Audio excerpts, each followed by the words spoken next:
Hi there, my name is George Merle, author of Me and the Hawk. This book is rededicated to my lovely wife June, who has never raised her voice at me, but she has kicked me several times. So anyway, thanks for sticking with me through thick and thin, dear, and this book is now dedicated to you. There you go. So anyway, I'll just take you through the book one chapter at a time. The first chapter is called Beginnings. It's about me and the Hawk meeting and getting to know one another.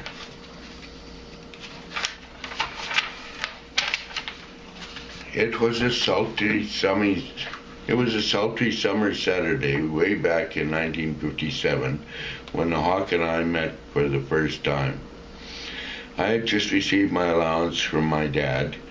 With a change clutched tightly in my sweaty palm, I made my way to the Old Dutch Mill restaurant on Dudney and Elphinstone. I had enough for a Coke and a few games of pinball. Hawk walked in, stooped slightly over. He looked straight at me, raising his right eyebrow, then straight over at the pinball as I was playing.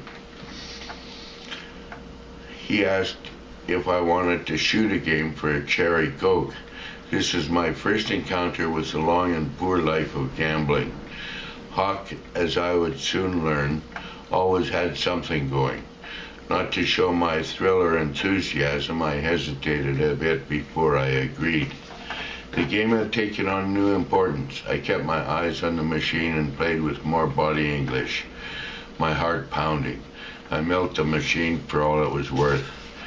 My reflexes were too quick, as I was too anxious. The ball made a horrible sound as it hit the gutter. The machine's bells rang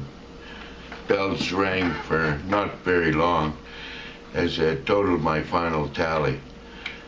It was Hawk's turn. He plugged the machine with his nickel. At once I realized he knew what he was doing. Hawk beat me by getting a higher score. We sat there in the Elphinstone Street window. Make that a large cherry Coke, Hawk said. My hard-earned allowance going to buy this gutter ball a large cherry Coke. I had no more allowance left as we sat there. What's your name, Hawk asked. George. What's yours, I said. My friends call me Hawk, but you can call me Richard. Just then a brand new 1957 Cadillac convertible flashed by with a carload of grown men. They had on loud green jackets and red hats. As we sat there, more cars drove by with men in funny outfits. Some even walked by. I could see the wheels turning in Hawk's head. His eyes narrowed and he noisily finished his cherry Coke.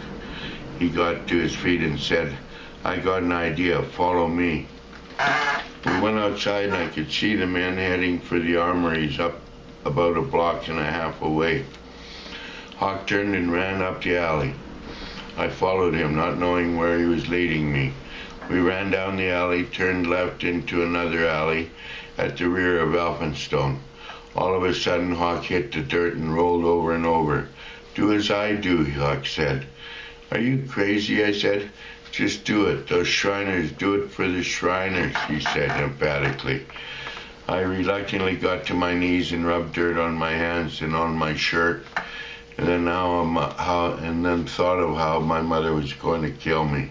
Get dirtier, Hawk says. You'll see what I'm up to. I got a plan for those Shriners.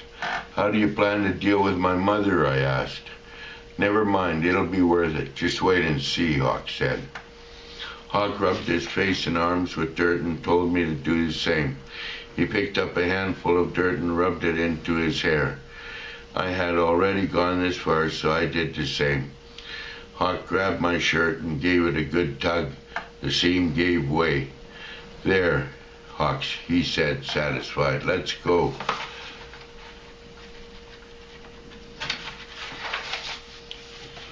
We looked like real ragamuffins as we headed for the armories.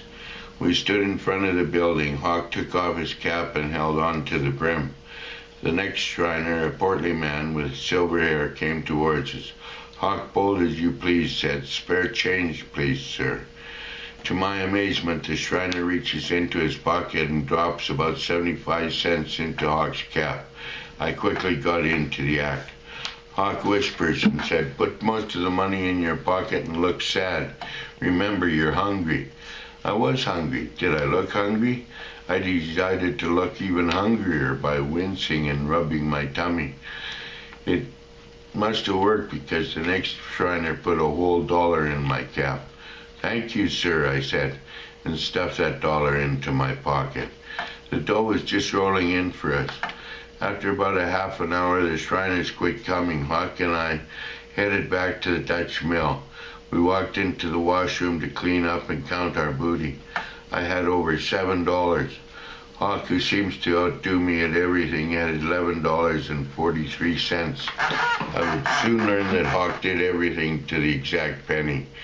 We ordered fish and chips with 3 pieces of fish and milkshakes to wash them down. That was a long time ago, living on a modest income now, a writer's wages.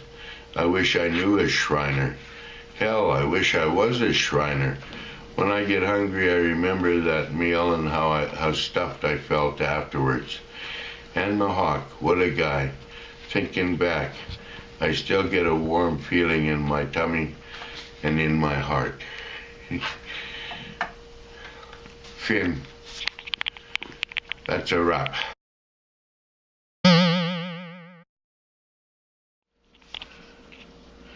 Hi, my name's George Merle. I wrote a book called Me and the Hawk.